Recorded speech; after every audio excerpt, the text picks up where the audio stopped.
اور اس کا مقصد تھا جموں کشمیر کے مقامی علاقے اخنور پر قبضہ کرنا۔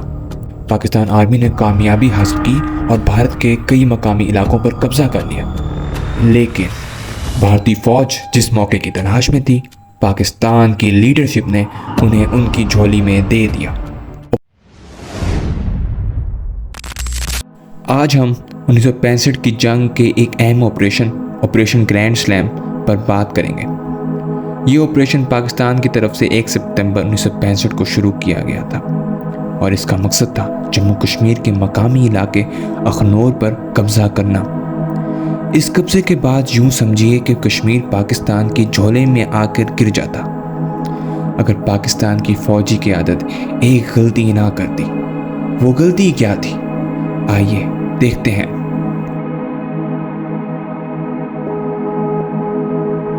آپریشن گرینڈ سلیم کا آغاز اس سوچ کے ساتھ ہوا کہ اگر پاکستان اخنور پر قبضہ کر لے تو بھارت کا جموں کشمیر سے رابطہ ٹوٹ جائے گا۔ اخنور ایک اہم اسٹریٹجک مقام تھا جہاں سے بھارت اپنی فوجیں اور سپلائز کو جموں کشمیر بھیجتا تھا، اور یہ وقت حملہ کرنے کا سب سے اچھا وقت تھا۔ بھارت کی کچھ فوج پاکستان کی غزنوی بٹالین سے اس وقت لڑ رہی تھی اور باقی بھارتی فوج بھی دیگر مشنز میں مصروف تھی۔ بھارت کا اخنور کی طرف بالکل بھی دھیان نہیں تھا۔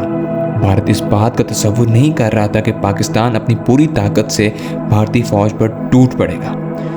غزنوی بٹالین کے بارے میں 1965 انڈو پاک وار کے پہلے پارٹ میں بتا چکا ہوں، جاننے کے لیے آئی بٹن پر کلک کر لیں۔ پاکستان نے اپنی 12th انفینٹری ڈویژن کے ذریعے یہ حملہ کیا، جس میں ٹینکس، آرٹلری اور ایئر فورس کا بھی استعمال کیا گیا۔ پاکستانی فوج کشمیر میں داخل ہو گئی۔ پاکستان کے اخنور کی طرف بڑھتے ہوئے قدم بھارت نہیں روک پا رہا تھا۔ اس وقت پاکستان کی ایئر فورس کا بہت چرچا تھا۔ پاکستان کے سیبر اور سٹار طیاروں نے بھارت کے کئی جہاز گرا دیے۔ بھارتی فوج زیادہ دیر تک پاکستان کا مقابلہ نہ کر پائی۔ جنرل اختر اس سارے مشن کو لیڈ کر رہے تھے۔ پاکستانی فوج تیزی سے اخنور کی طرف بڑھ رہی تھی۔ پاکستان آرمی نے کامیابی حاصل کی اور بھارت کے کئی مقامی علاقوں پر قبضہ کر لیا۔ اخنور سے صرف 6 کلومیٹر کی دوری پر پاکستان آرمی موجود تھی۔ بھارتی فوج اس وقت اپنی پوری کوشش کر رہی تھی کہ کسی طرح سے وہ پاکستان کے بڑھتے ہوئے قدم کو روک لیں، لیکن پاکستان اخنور کے اتنا قریب آ گیا تھا کہ بھارتی فوج بھی اب سمجھ رہی تھی کہ کشمیر اب پاکستان کا ہو جائے گا، لیکن بھارتی فوج جس موقع کی تلاش میں تھی، پاکستان کی لیڈرشپ نے انہیں ان کی جھولی میں دے دیا۔ آپریشن گرینڈ سلیم میں لیڈرشپ کی تبدیلی کر دی گئی۔ جنرل موسیٰ نے جنرل اختر ملک کو جنرل یحییٰ سے تبدیل کر دیا۔ جنرل یحییٰ کو جنرل موسیٰ جو کہ کمانڈر ان چیف تھے، انہوں نے تبدیل کیا۔ کہا جاتا ہے کہ جنرل یحییٰ جنرل موسیٰ کے قریبی دوست ہیں اور جنرل یحییٰ چاہتے تھے کہ جنرل موسیٰ جنرل یحییٰ کو جنرل اختر ملک کی جگہ لگا دیں۔ جنرل موسیٰ نے جنرل یحییٰ کی یہ خواہش پوری کر دی، لیکن اس وجہ سے فوج کی رفتار بالکل رک گئی۔ بھارتی فوج جو کہ ایسے موقع کی تلاش میں تھی، وہ جلد ہی ان کو مل گیا۔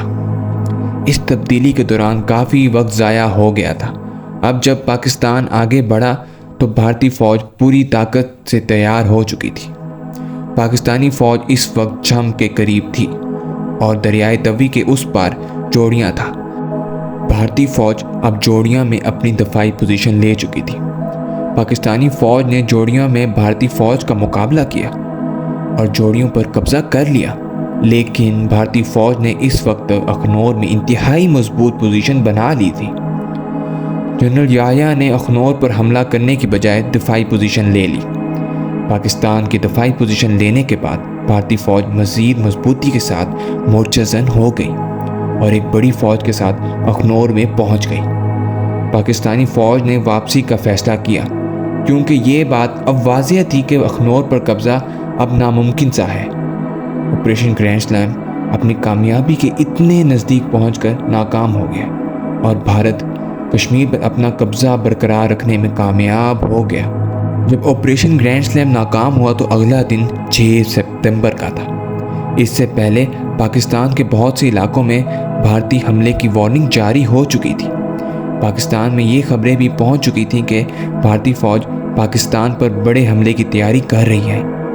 بھارت کے لاہور میں داخل ہونے کی کہانی اگلے حصے میں تفصیل سے بتاؤں گا، اسی لیے ہمارے چینل کو سبسکرائب کریں تاکہ آپ اگلے پارٹ کو بھی دیکھ سکیں۔